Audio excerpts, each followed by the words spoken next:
ठिकाणी पाठवतो। NSG commando सुद्धा मुंबईत दाखल होणार आहे। सर, आपल्या टेक्निकल व्हिजिलन्स डिपार्टमेंटला सर्व बाहेर देशातून येणारे रेडिओ, मोबाईल, सॅटफोन सिग्नल पकडून येणारे मेसेज आणि होणारी बातचीत रेकॉर्ड करण्याचे आदेश दिलेत सर। गुड, काहीही झालं तरी या नराधमांना संपवून देश सुरक्षित केल्याशिवाय आता झोप, अन्न, पाणी विसरून कामाला लागले।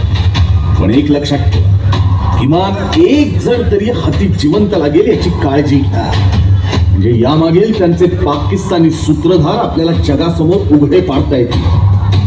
पाकिस्तान हा जेव्हा दहशतवादी देश म्हणून काळ्या यादीत जाईल तेव्हा त्यांना समजेल दहशतवादाची परिणिती काय असते ते।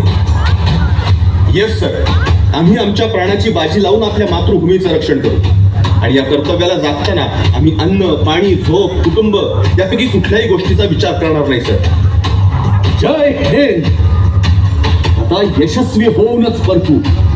जय हिंद, भारत माता की जय। इकडे CST स्टेशनवर बळी घेऊन उन्मादात पुढे निघालेले कसाब आणि अबू इस्माईल रस्त्याने सावज शोधत आरामात मलबार हिल्स कडे निघाले होते। वाटेत त्यांना कामा हॉस्पिटल लागलं। अजून मनुष्यहानी करण्यासाठी हे दोघे त्या हॉस्पिटलमध्ये घुसले, पण सुदैवाने तिथले सगळे लोक यांची चाहूल लागल्यानं लपून बसले होते।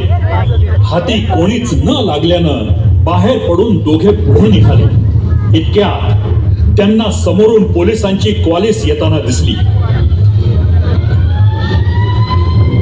दोघेही